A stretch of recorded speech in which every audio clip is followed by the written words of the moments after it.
शांति शांति।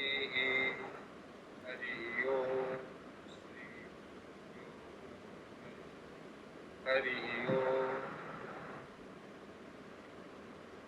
पतंजलि योग सूत्र देख रहे हैं हम लोग, और पतंजलि योग सूत्र समाधि के ऊपर ग्रंथ है। कैसे योग साधना की जाए, कैसे समाधि अवस्था पे तक पहुंचा जाए, और समाधि के द्वारा कैवल्य अवस्था को कैसे प्राप्त किया जाए, मोक्ष को कैसे प्राप्त किया जाए समाधि से। तो समाधि अगर होती है, जैसे 4 पाद है। पहला पाद है समाधि पाद, दूसरा पाद साधन पाद, तीसरा पाद विभूति पाद, और चौथा पाद कैवल्य पाद। तो 4 हिस्से हैं। तो पहले पाद में समाधि के बारे में विषय में बताया गया है। तो समाधि अगर सीधे सीधे हो रही है, किसी की पूर्व जन्म में अगर उसकी साधना पूरी हुई है तो हो रही है तो अच्छा। तो फिर दूसरे पाद में उसके साधन बताएंगे कि किन साधनों से इस साधना को करना है, समाधि को किन साधनों द्वारा किया जाता है। और तीसरे पाद में बताएंगे विभूति पाद है। विभूति की मन की जब एकाग्रता होती है, समाधि अवस्था में व्यक्ति जाता है, तो तरह तरह की रिद्धि सिद्धि उत्पन्न होती है, विभूतियां उत्पन्न होती है। उनके विषय में तीसरे पाद में चर्चा की गई है कि कौन कौन सी, कहाँ समाधि करने से, कहाँ ध्यान केंद्रित करने से कि क्या क्या रिद्धि सिद्धि उत्पन्न होती है। और चौथा पाद है कैवल्य पाद, कि ये सारी की सारी जो विभूतियां है, इनसे ऊपर उठ के कैवल्य अवस्था में कैसे पहुंचा जाए। तो ये 4 पाद है। और पिछले 2 दिन से हम लोग समाधि पाद देख रहे हैं।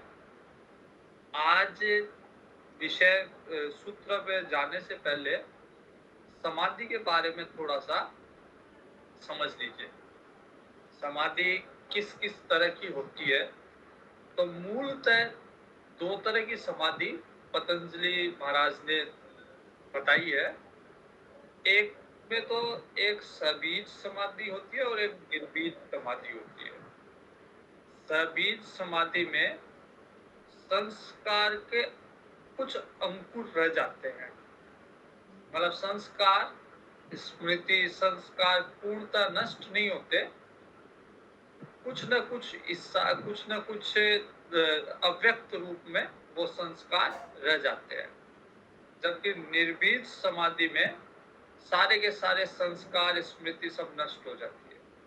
तो निर्बीज समाधि सर्वोपरि समाधि की अवस्था है।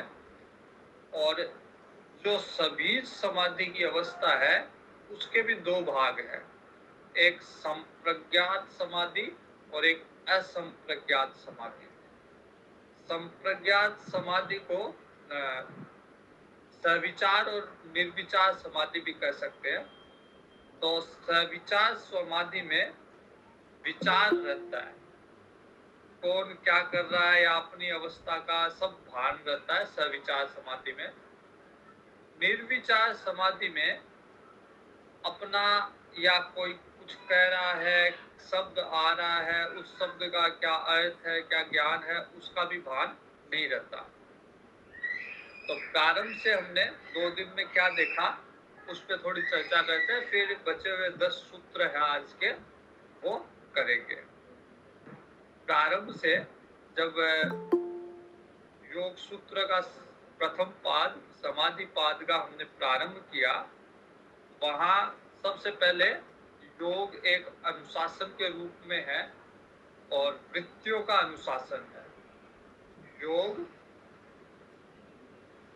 अतः योगानुशासन एक अनुशासन के रूप में योग प्रारंभ हुआ। और योग किसका नाम है, तो चित्त वृत्ति निरोध है। जो हमारे मानस पटल में तरह तरह की वृत्तियां उत्पन्न होती है, अंकुरित होती है, स्फुटित होती है, उन सभी वृत्तियों को निरोध करना, यही योग है पतंजलि महाराज के अनुसार।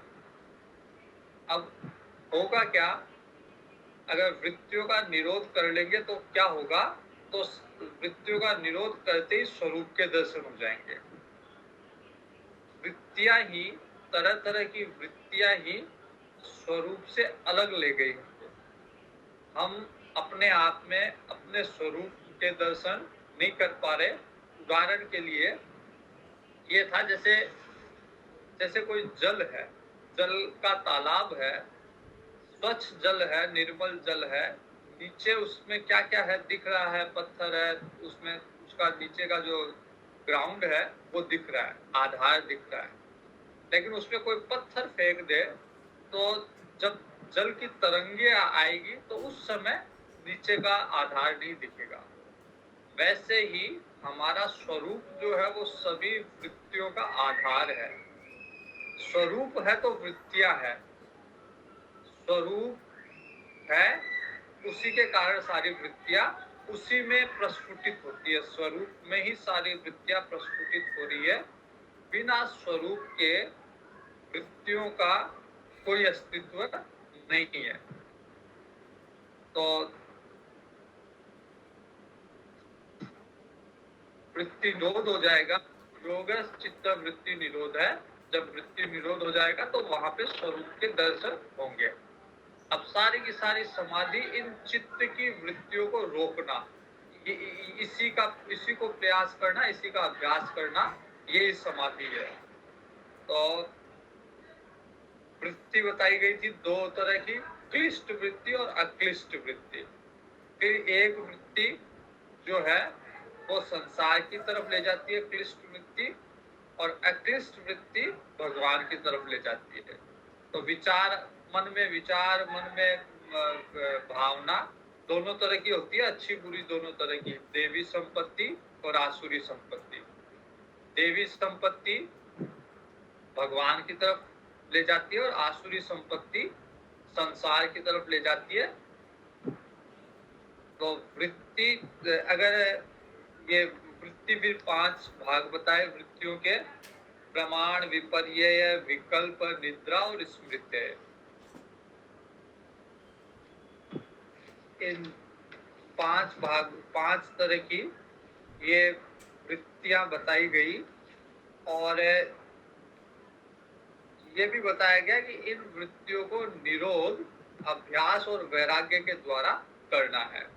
अभ्यास वैराग्य से बार बार अभ्यास करना, और जहां जहां मन जाए वहां वहां वैराग्य होना। तो जहां जहां मन जाए अभ्यास के द्वारा उसे वापस लेके आना। मन कहीं पे भी गया, अभ्यास बनाओ उसको वापस लेके आना। और जिन विषयों में गया उन विषयों में वैराग्य उत्पन्न कर लो, तो फिर मन जाएगा ही नहीं। जैसे शाकाहारी व्यक्ति है, मांसाहार में से उनका वैराग्य है, तो मांसाहार में कभी उसका मन जाएगा ही नहीं।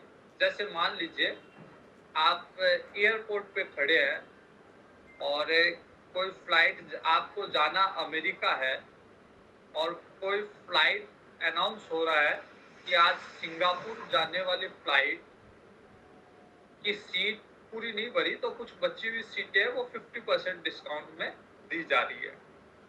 लेकिन क्योंकि आपका लक्ष्य है ही नहीं सिंगापुर जाना, आपको वैराग्य है वहां से, आपको जाना अमेरिका है, इसलिए आपका मन उधर नहीं करेगा। आपके भले वो 50% डिस्काउंट में जाए या फ्री में ले जाए, फ्री में ले जाएंगे तो भी आपको नहीं जाना, क्योंकि आपको जरूरी काम से अमेरिका जाना है। तो जिस दिशा में हमारा उद्देश्य नहीं है, हमारा लक्ष्य नहीं है, उस दिशा से वैराग्य। और जिस दिशा में हमें जाना है, हमारा उद्देश्य, हमारा लक्ष्य है, उस दिशा में आगे बढ़ना। तो अभ्यास और वैराग्य से, अभ्यास क्या है, वैराग्य क्या है, ये बताया गया।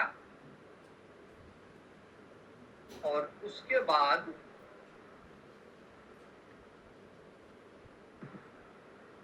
वृत्तियों, वितर्क, विचार, आनंद, अस्मिता, ये संप्रज्ञात बताया गया, वहां पे भी संप्रज्ञात समाधि का वर्णन किया गया। आगे फिर आएगा संप्रज्ञात असंप्रज्ञात समाधि, और ये बताया गया कि जिस तरह की भावना व्यक्ति करता है, जिस तरह के विचार होते हैं, जिस तरह की वृत्तियां होती है, पुरुष वही रूप धारण कर लेता है। कोई व्यक्ति भव प्रत्यय के साथ उत्पन्न होता है, पूर्व जन्म में समाधि किया हुआ या योग किया हुआ, योग भ्रष्ट हो जाता है या थोड़ा बहुत योग उसका शेष रह जाता है, तो वो फिर इस जन्म में जहां से उसने छोड़ा, जैसे 4 कदम अगर चल चुका, तो इस जन्म में आके वो 5वें कदम से चलेगा। तो कई व्यक्ति भव प्रत्यय से उत्पन्न होते हैं, केवल शरीर धारण करने मात्र से उनका योग सध जाता है। पहले का पूर्व का उनका इतना योग किया हो। मेरे साथ एक ब्रह्मचारी पढ़ता था, वो कहता था कि ललिता सहस्त्र नाम जब मैंने पहली बार सुना, सुनते ही मेरे को ऐसे लगा कि जैसे ये मेरे को पहले से ही आता है। तो ये कई चीजें पूर्व जन्म से चली आती है। पूर्व जन्म में इतना अभ्यास हुआ है उसका कि यहाँ पे थोड़ा सा भी कुछ मिलते ही उसको वो वापिस ग्रहण हो जाता है। एक स्वामी जी है, रामभद्राचार्य जी भी ऐसे ही करते हैं।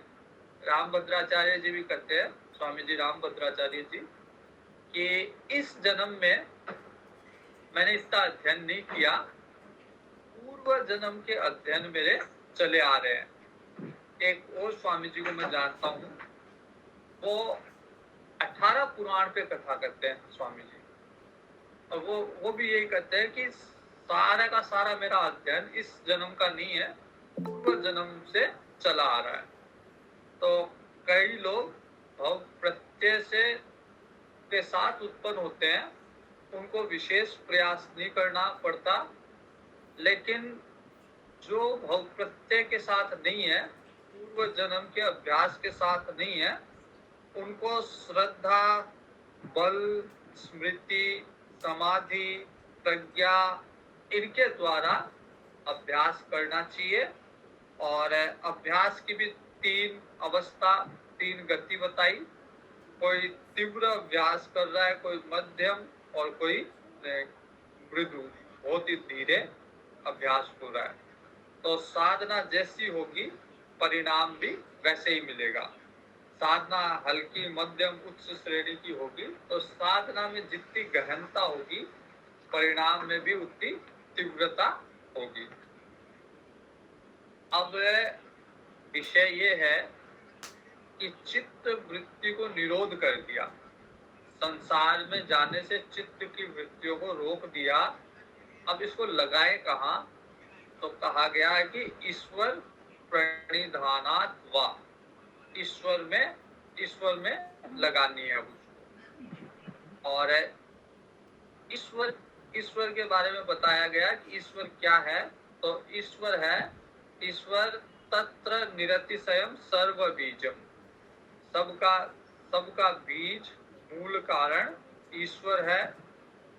वो क्लेश, कर्मों का संग्रह, कर्मों का आश्रय, इनसे बहुत परे है ईश्वर। उसमें किसी तरह का कोई क्लेश नहीं है, किसी तरह का कोई कर्म नहीं है।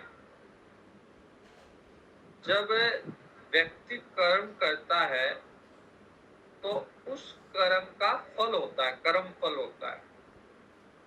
और जब कोई महात्मा कर्म करता है तो उसका कोई फल नहीं होता, वो क्रिया मात्र होता है। तो व्यक्ति का कर्म कर्म है, महात्मा का कर्म नहीं, केवल क्रिया है, उसका कोई फल नहीं होता। और भगवान का कर्म न क्रिया है न कर्म है, वो लीला है भगवान का कर्म। तो भगवान कर्म से भी परे है और किसी भी तरह के क्लेश से भी परे है। भगवान के अंदर कोई तरह का क्लेश नहीं है, सबके बीज है और सबके गुरु है। तो जितना भी ज्ञान का प्रवाह है, उसका मूल स्रोत भगवान ही है। कोई किसी भी धारा से, ज्ञान की किसी भी धारा से ज्ञान प्राप्त कर रहा हो, मूल में भगवान ही है। तो इसलिए जगत गुरु कृष्णम वंदे जगत, सबके सबके जो गुरु है, गुरु के भी गुरु वो भगवान है। पूर्वेशाम अपि गुरु और काले नानक छेदान, भगवान काल से प्रभावित नहीं होते। जन्म लेना मरना ये जीव का धर्म है, जीव काल के अंतर्गत है, जबकि काल भी भगवान के अंतर्गत। इस काल भी भगवान के अंतर्गत जन्म लेता है और मृत्यु को प्राप्त होता है, और हम सब काल के अंतर्गत जन्म लेते हैं और काल के अंतर्गत मृत्यु को प्राप्त होते हैं। अब ईश्वर के बारे में बताया गया। फिर ईश्वर का स्वरूप क्या है, तो कहा गया कि तस्य वाचक है प्रणव। प्रणव जो है वो ईश्वर का वाचक है, और उसका जप करना चाहिए, उसकी अर्थ की भावना करनी चाहिए। केवल जप करना केवल क्रिया है, कर्म है, और उस जप के साथ अगर भावना जुड़ जाए, ईश्वर के स्वरूप का ध्यान जुड़ जाए, तो वो उपासना हो जाएगी। तो इसलिए तद जप तदर्थ भावनम, उसका जप करना चाहिए और उसके अर्थ का भावना करनी चाहिए। इसके बाद में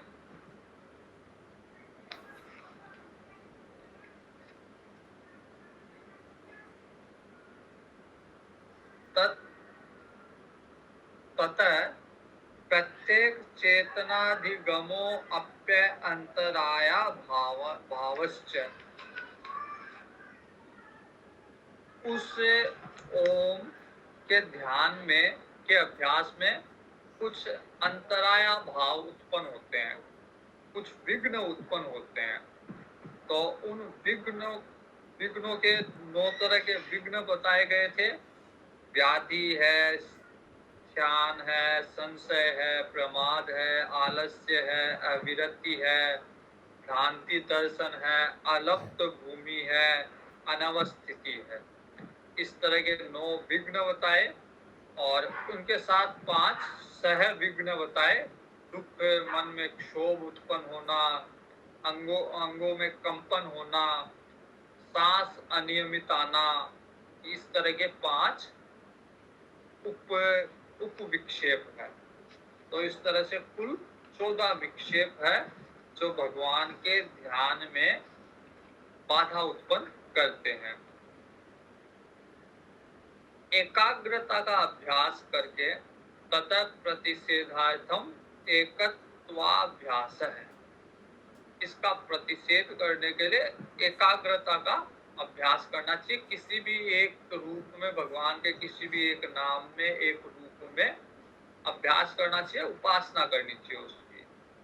उससे मन को प्रसन्न रखना चाहिए।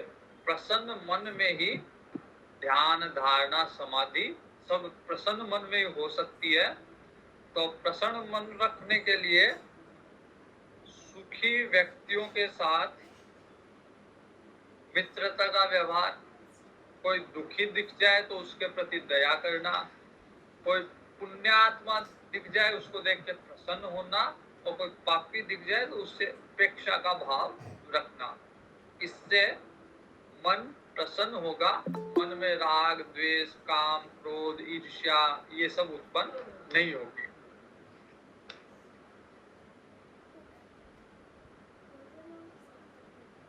इसके अतिरिक्त तो ये तो मुख्य साधन हो गया कि ध्यान को या चित्त की वृत्तियों को कहाँ लगाया जाए समाधि के लिए। तो चित्त की वृत्तियों को निरोध करके भगवान में लगाया जाए, और इसके बाद में प्राणायाम किया जाए। प्राणायाम के बाद विषयवत्ति व प्रवृत्ति उत्पन्ना मनस स्थिति निबंधनानि। जो चित्त की वृत्तियां का निरोध, अंतराय से मुक्ति, ईश्वर का प्रणिधान, नाम रूप का चिंतन, इन विषयों में लग जाए, ऐसी प्रवृत्ति जग जाए। विषय के अनुरूप प्रवृत्ति मन की स्थिति को बांधने वाली होती है। वो किसी भी विषय में हो सकती है।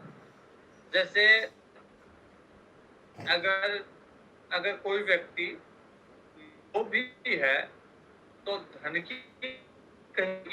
के विषय उत्पन्न होंगे तो उसकी प्रवृत्ति वहां बंध जाएगी। कोई व्यक्ति कामी है, काम के विषय में चर्चा चलेगी या उसके संबंधित कोई दृश्य उत्पन्न होगा, कोई विचार उत्पन्न होगा, कोई भाव उत्पन्न होगा, तो उसकी वृत्तियां वहां बंध जाएगी। वैसे ही भगवान के विषय में कोई रूप के दर्शन होंगे, कोई चर्चा होगी, कोई भाव उत्पन्न होगा, तो वृत्ति वहां बंध जाएगी। तो भगवान के संबंध में अगर वृत्ति बंधती है तो वो प्रकाशमय, ज्योतिर्मय भगवान की दृष्टि है, तो उससे मन की तरंगे शांत हो जाएगी। मन में जो विचलन है, तरंगे है, तरह तरह की वृत्तियां हैं, वृत्तियों को रोकने का ही कार्य कर रहे हैं हम लोग। तो भगवान के दर्शन से ये सारी की सारी जो वृत्तियां हैं वो शांत हो जाएगी। और वीतराग विषयाम व चित्तम, कोई ऐसा पुरुष, कोई ऐसा व्यक्ति जो वीतरागी हो, उसके संग से भी चित्त की वृत्तियां शांत हो जाती है। इसके अतिरिक्त कभी स्वप्न में कोई ऐसा दर्शन हो जाए, स्वप्न में कोई ऐसा आभास हो जाए, या निद्रा, स्वप्न और जागृत अवस्था से ज्ञान प्राप्त हो जाए। जैसे स्वप्न की सारी वस्तुएं मिथ्या है, वैसे ही अगर विचार करें तो जागृत जगत की भी सारी वस्तु मिथ्या है। इस तरह का विचार उत्पन्न हो जाए तो इससे भी वृत्तियां शांत होती है। अगर एक बार वृत्ति शांत हो गई तो उसके चारों तरफ वो जो चाहता है वो ऐसा अभिमत बनता जाता है।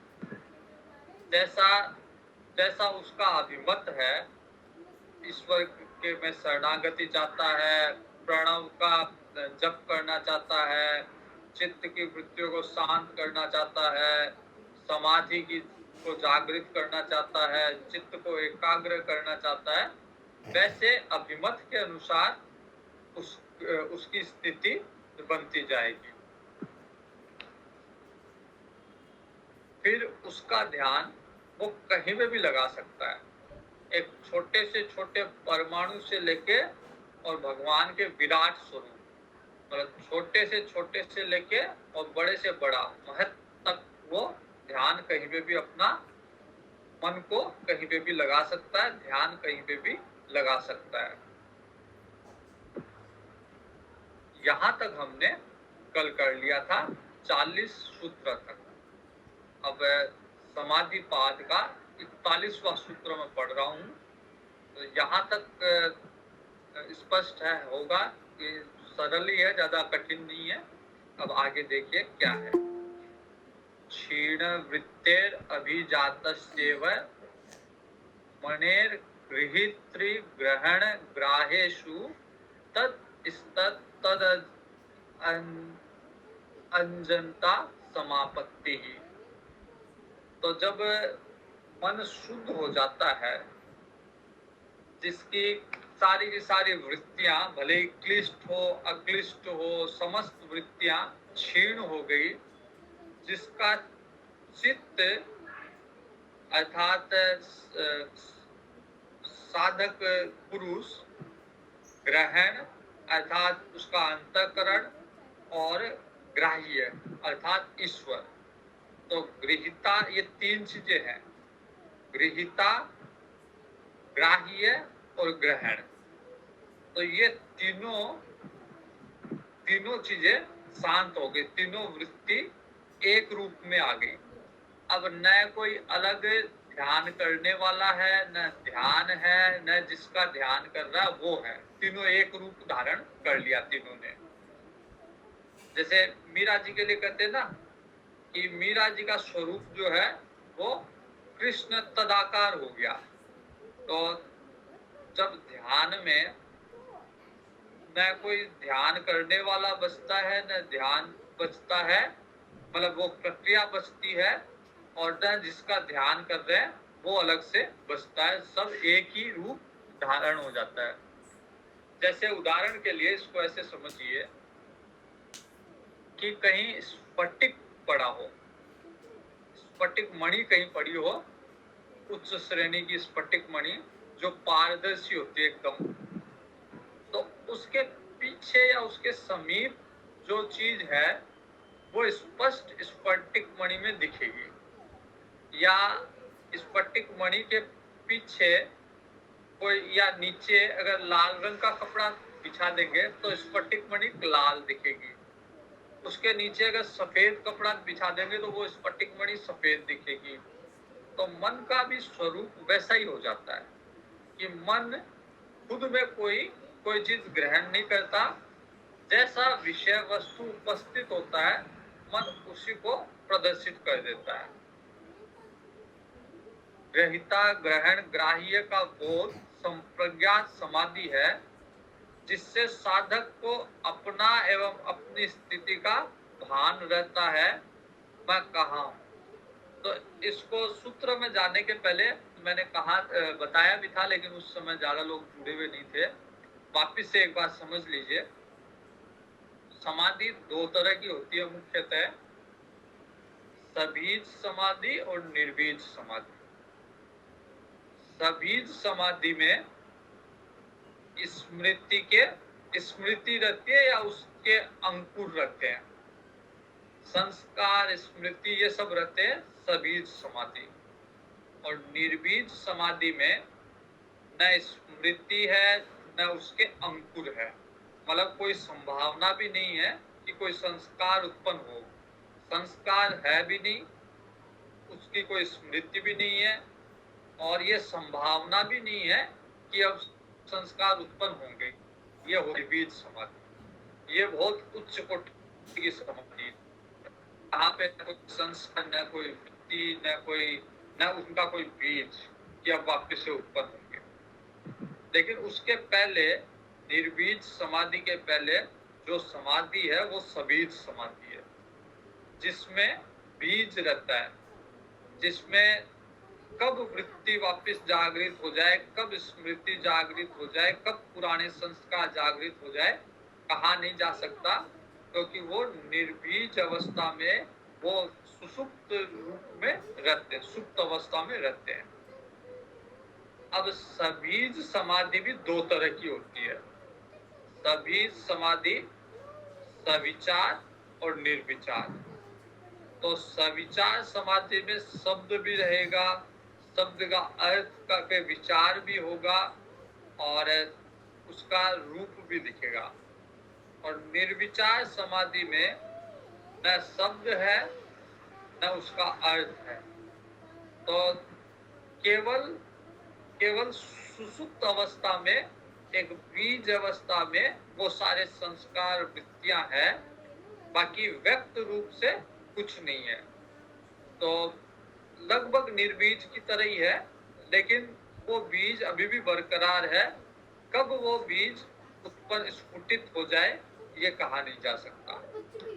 तो तीन तरह की मूलतः समाधि मैंने बताई, सविचार, निर्विचार और निर्बीज। तो इसी को संप्रज्ञात समाधि, असंप्रज्ञात समाधि कहा गया है। जो निर्बीज समाधि है, जो सबीज समाधि है, उसमें संप्रज्ञात और असंप्रज्ञात दो तरह की समाधि बताई हुई है। इसी को सवितर्क और निर्वितर्क समाधि भी कहा गया है। मूल रूप से यही है कि एक तो निर्बीज है, उसमें कोई बीज ही नहीं है, एक में बीज है और उसके भी दो भेद है कि एक में विचार है बीज के साथ और एक में विचार नहीं है, निर्विचार है। तो अब यहाँ पे 41 नंबर सूत्र है, क्षीण वृत्ते अभिजातस्येव मनेर गृहीत्री ग्रहण ग्राहेषु तद तदस्तद अंजनता समापत्ति ही। जिसकी क्लिष्ट अक्लिष्ट हर तरह की विद्या क्षीण हो गई है, जिसका चित्त गृहीता ग्राह्य ग्रहण इनसे इत्यादि में तद्रूप हो गया है, ऐसी जो समाधि है वो समापत्ति, वो ये अब समाधि, ऐसी समाधि जो है वो सवितर्क समाधि है। अब समाधि का अगला चरण जो है वो है तत्र शब्दार्थ ज्ञान विकल्पे संकीर्णा सवितर्का समापत्ति ही। अर्थात इसमें संप्रज्ञात समाधि में भी शब्द अर्थ ज्ञान इन तीनों के विकल्पों से संकीर्ण अर्थात मिश्रित चित्त का समाधान सवितर्क समाधि है।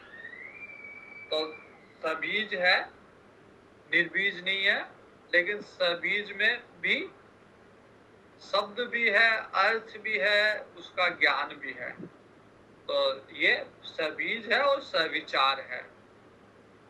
संसार में तरह तरह के शब्द लोग सुनते रहते हैं, अर्थ भी होता है उसका, कोई शब्द अगर कहा किसी ने उसका अर्थ भी होगा और उस अर्थ से ज्ञान भी प्राप्त होगा। तो ये सब चीजें समाधि अवस्था में भी चलता रहता है, दिखता रहता है। इसके बाद स्मृति परिशुद्धो स्वरूप शून्य वार्थ मात्र निर्भसा निर्वितर्का। तो अब जैसे जैसे स्मृति और शुद्ध हो गई, सविचार सबीज सविचार समाधि के बाद उसकी स्मृति और शुद्ध हो गई, स्मृति परिशुद्ध और शुद्ध हो गई। तो अब चित्त का निज स्वरूप जो है, चित्त का खुद का नहीं, चित्त का स्वरूप अर्थात चित्त जो है वो शून्य की तरह हो गया। अब चित्त की वृत्तियां जागृत है लेकिन उनका उतना असर नहीं है, लगभग शून्य की तरह है लेकिन है होके भी प्रभावित नहीं कर रही। जैसे कईयों को क्रोध आता है लेकिन क्रोध में वो किसी का नुकसान नहीं करते। तो चित्त की वृत्तियां भी वैसी हो गई कि चित्त की वृत्तियां है लेकिन वो कुछ प्रभावित नहीं कर रही, किसी को नुकसान नहीं पहुंचा रही। तो जब चित्त की वृत्ति स्वरूप शून्य हो जाती है, केवल लक्ष्य मात्रा का ही आभास रहता है, केवल जिसमें ध्यान कर रहे हो वो ध्यान ही, वो लक्ष्य ही रहता है। बाकी अन्य जो वृत्तियां हैं, अन्य मन की वृत्तियां, कौन क्या कह रहा है, कौन क्या बोल रहा है, मैं कौन हूँ, कहाँ बैठा हूँ, ये वृत्तियां आपको परेशान नहीं करेगी, शांत भाव में रहेगी। आपको पता चलेगा कि वृत्तियां आ रही है, जा रही है, लेकिन ये वृत्तियां आपको नुकसान नहीं पहुंचा रही, परेशान नहीं कर रही। तो ये निर्वितर्क समाधि है, न शब्द है, न अर्थ है, न ज्ञान है, चित्त का स्वरूप ही शून्य हो गया। तो इसमें ये मतलब समाधि की उन्नत अवस्था है, अच्छी अवस्था है। और इसके ऊपर भी एतएव सविचारा निर्विचारा च सूक्ष्म विषया व्याख्याता, इस प्रकार की जो पूर्व में सविचार और निर्विचार समाधि कही गई, तो सविचार तो प्रारंभिक अवस्था की समाधि है, और उसमें भी जब निर्विचार हो जाए, उसमें भी विचार न रहे, उसमें भी वृत्तियां शून्य मात्र हो जाए, तो फिर वो सविचार से ऊपर की अवस्था है, लेकिन सूक्ष्म अवस्था है ये भी। तो सूक्ष्म विषय साधन की सूक्ष्म अवस्था का वर्णन किया गया है। अब इन समाधियों का क्या परिणाम है, तो उसके लिए कहा गया है सूक्ष्म विषयत्वम चालिंग पर्यवसानम। साधना की इन अति सूक्ष्म अवस्था में अलिंग पर्यवसानम, प्रकृति की अति सूक्ष्म परतें हैं, मूल प्रकृति पर्यंत भली प्रकार वशीकार हो जाता है। अर्थात अब प्रकृति उसको उद्वेलित नहीं करती। प्रकृति के तीन जैसे गुण होते हैं, तमोगुण, रजोगुण, सत्व गुण।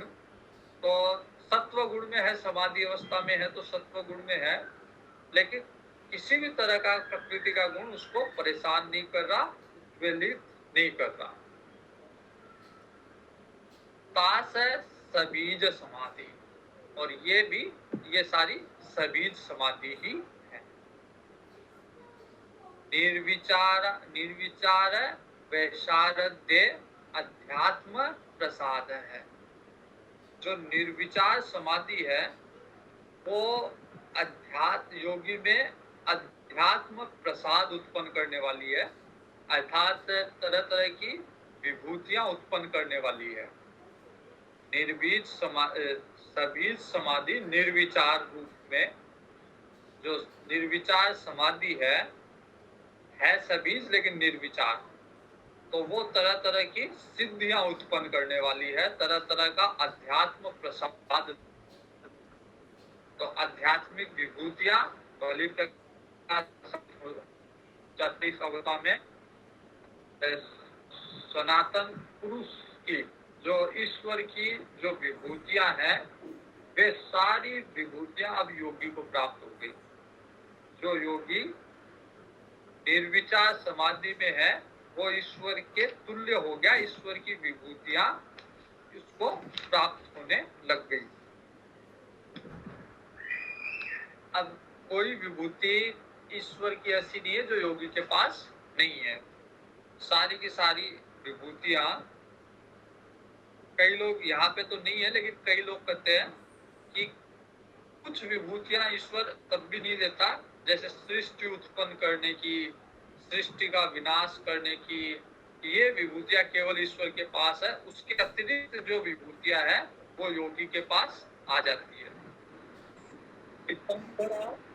सत्र प्रज्ञा,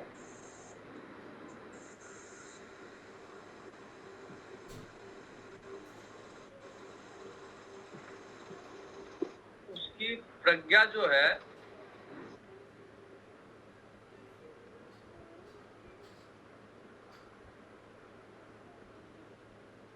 उसकी प्रज्ञा रितंबरा हो जाती है। रितंबरा मतलब अब सत्य को धारण करने वाली उसकी प्रज्ञा हो जाती है, शुद्ध हो जाती है। उस समय योगी की प्रज्ञा सत्य से संयुक्त हो जाती है, तो वह परम तत्व परमात्मा क्षमता वाला बन जाता है।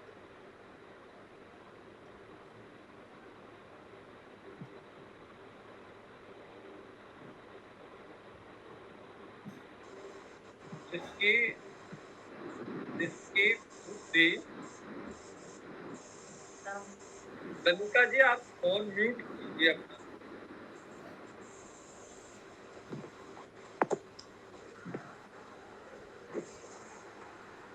ललिता जी फोन म्यूट, हाँ ठीक है, अब ठीक है। तो उसकी बुद्धि शुद्ध हो जाती है।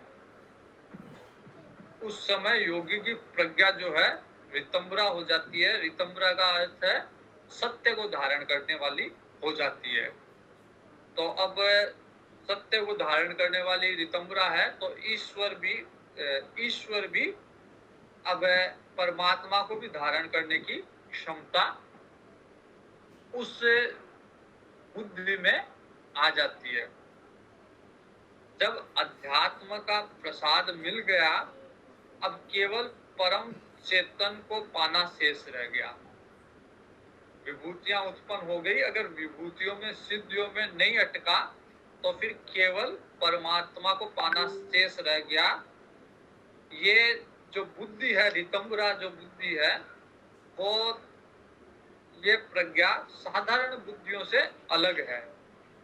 तो भगवान भी जब तक साधारण बुद्धि रहती है, जब तक रितंबरा नहीं रहती बुद्धि प्रज्ञा, तब तक भगवान को धारण करना असंभव है। भगवान को धारण करने की क्षमता तभी आती है जब प्रज्ञा रितंबरा हो जाती है, सत्य को धारण करने वाली हो जाती है, सत्य से संयुक्त हो जाती है। श्रुतानुमान प्रज्ञाभ्याम अन्य विषया विशेषार्थत्वात्। श्रवण किए हुए और अनुमान किए हुई बुद्धि, हमारी बुद्धि के लिए प्रमाण क्या है? या तो प्रत्यक्ष प्रमाण है या अनुमान प्रमाण है। तो इनकी अपेक्षा जो प्रत्यक्ष प्रमाण है या अनुमान प्रमाण है, इनकी अपेक्षा रितंबरा की प्रज्ञा जो है वो विशेष है, भिन्न है इनसे। ये रितंबरा की जो प्रज्ञा है, जो सत्य से संयुक्त है प्रज्ञा अब इस समय समाधि के बाद, तो वो प्रज्ञा हमारी अनुमान प्रमाण और हमारे प्रत्यक्ष प्रमाण से भिन्न है, उससे शुद्ध है। विशेष पुरुष ईश्वर उसको ग्रहण करने की क्षमता वाली अब प्रज्ञा बन गई, और उस ये बुद्धि अत्यंत परिमार्जित है, अत्यंत शुद्ध है। इस बुद्धि का विषय भिन्न है, क्योंकि ये केवल प्रकृति से परे केवल आत्मा को धारण करने वाली है, केवल दृष्टा को धारण करने वाली है। इसलिए प्रकृति के विषयों में अटकती नहीं है ये बुद्धि। ये बुद्धि अब प्रकृति में, संसार में कहीं में भी अटकती नहीं है, ये केवल ईश्वर को धारण करती है। जैसे रामचरितमानस में जनक जी बोलते हैं, जब राम जी को देखते हैं, विश्वामित्र जी लेके आते हैं तो राम जी को, तो जनक जी कहते हैं कि मेरी बुद्धि इनमें टिक गई, मेरी बुद्धि हमेशा ब्रह्म में रमण करती है, वहां से निकल के इनमें टिक गई, तो ये भी ब्रह्म ही होना चाहिए। क्योंकि उनको पता है कि प्रज्ञा जो है अब प्रज्ञा रितंबरा हो चुकी है, सत्य से संयुक्त हो चुकी है, वो और कहीं नहीं टिकेगी। वो केवल जो सत्य वस्तु है उसी पे टिकेगी, मिथ्या संसार में अब टिकने वाली नहीं है। तो अत्यधिक परिमार्जित ये प्रज्ञा पुरुष विशेष को अर्थात परमात्मा को धारण करने की क्षमता वाली है। और इसका क्या महत्व है, इसके लिए कहा गया है तज्ज संस्कारो अन्य संस्कार प्रतिबंधी।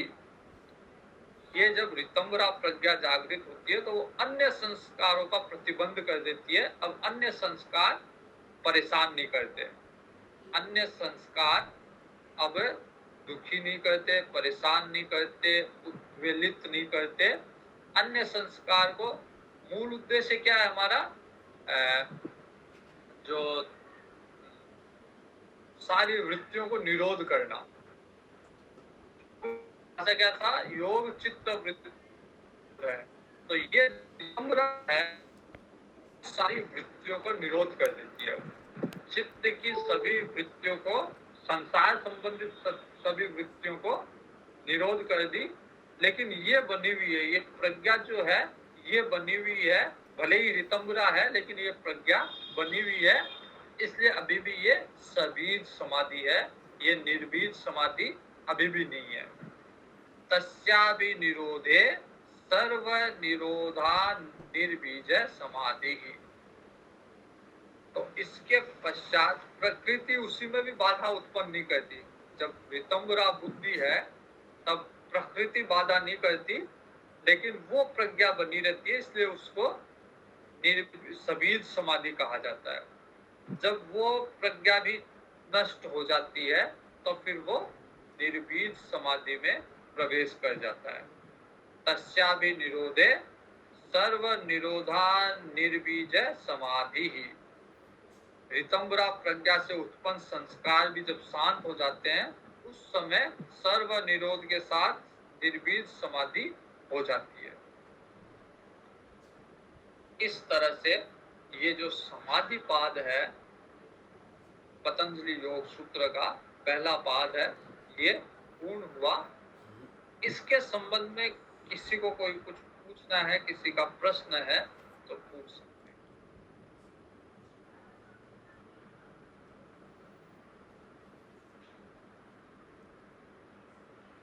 नहीं, किसी का प्रश्न?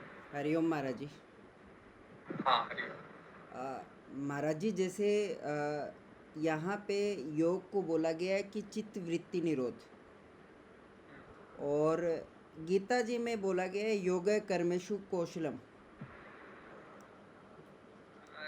समत्व योग उच्चते गीता जी के अनुसार। तो समत्व योग उच्चते, फिर वो योग जो है कर्म में कुशलता लाता है। समत्व के साथ अगर योग करोगे तो योग कर्मसु कौशलम, लेकिन समत्व योग है वहां। अच्छा, तो ये योग और वो योग डिफरेंस है? नहीं, बात एक ही हो जाएगी। मन की यहाँ पे भी क्या है, मन की चंचलता को शांत करना, चित्त वृत्ति निरोध है। तो मन में जो वृत्तियां हैं तरह तरह की, वो शांत करोगे तो आप समत्व की अवस्था में पहुंच जाओगे। तो वहां पे भी समत्व कहाँ पे है? ब्रह्म जो है वो समरूप है। वहां पे भी निर्दोषम ही सम ब्रह्म है, कि जो निर्दोष है, जो सम है, वो ब्रह्म है। तो वहां पे भी जब तमोगुण, रजोगुण और सत्व गुण पे ये प्रकृति है, इन प्रकृति से ऊपर उठ जाओगे तब ब्रह्म स्थिति है, जो गुणातीत है, इन सारे गुणों से परे है।